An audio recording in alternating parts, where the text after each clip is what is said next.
महाराष्ट्र नवनिर्माण सेनेचे राज ठाकरे हे अभ्यासू नेते म्हणून ओळखले जातात।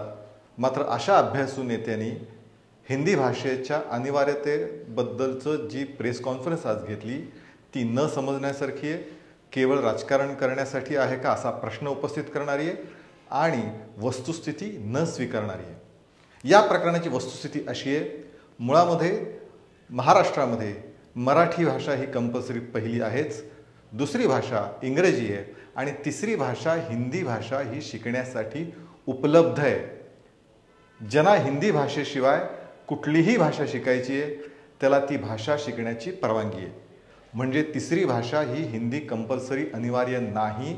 मात्र तरीही राज ठाकरे आजच्या प्रेस कॉन्फरन्समधून दिशाभूल करण्याचा प्रयत्न करत आहेत। जर 20 विद्यार्थी उपलब्ध असतील तर तिसरी अन्य भाषा कोणतीही घेता येईल अशा प्रकारचा स्पष्ट उल्लेख त्या परिपत्रकात आहे। मग जर असं असताना हिंदी भाषेची सक्ती केली जाते हे कशाच्या आधारावर ते म्हणतायत? शेवटी त्या शाळेचं व्यवस्थापन असतं, शिक्षकांची नियुक्ती असते, बाकी सगळे विषय असतात आणि म्हणून 20 विद्यार्थी असतील तर स्वाभाविकपणे शिक्षक नियुक्ती आणि बाकी सगळ्या गोष्टी नीट होतील। पण समजा 20 विद्यार्थी नसतील तर काय?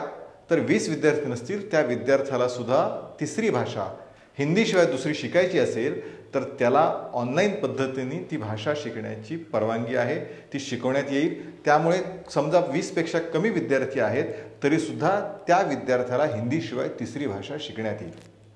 त्यामुळे अतिशय स्वच्छ स्पष्ट उल्लेख असणारं परिपत्रक आहे। हिंदी भाषा उपलब्ध आहे, कंपल्शन नाही, तिसरी अन्य भाषा तुम्ही शिकू शकता।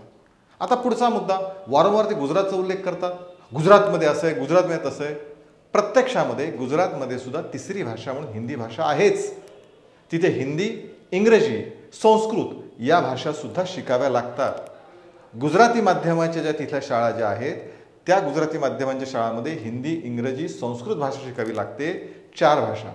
आणि ज्या नॉन गुजराती माध्यमांच्या शाळा आहेत म्हणजे गुजराती शिवाय अन्य भाषेच्या शाळा गुजरातमध्ये आहेत तिथे सुद्धा गुजरातीसह हिंदी, इंग्रजी शिकावं लागतं। त्यामुळे जणू काय गुजरातमध्ये हिंदी भाषा नाहीच आहे अशा पद्धतीने जी विचार मांडणी चालली आहे ती पूर्णतः चुकीची आहे।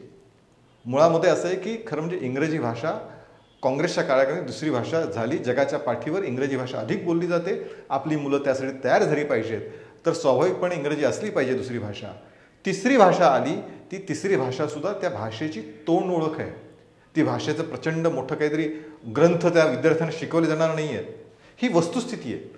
पण ही वस्तुस्थिती नाकारून केवळ मराठीचं राजकारण तुम्ही जरूर करा, पण मराठी महाराष्ट्रात पहिलीपासून बालवाडीपासून कंपल्सरीच आहे, पण त्याबरोबर आणि मराठी असलीच पाहिजे, आलीच पाहिजे, पण त्याबरोबर तुम्ही हिंदीचा दुस्वास कशासाठी करताय? कारण ज्याचा उल्लेखच केला नाही, जी कंपल्सरी नाहीच आहे ती तुम्ही कंपल्सरी सांगत एक प्रकारे महाराष्ट्रातल्या विद्यार्थ्यांची, पालकांची दिशाभूल करतात आणि हे तुम्हाला शोभणारं नाही।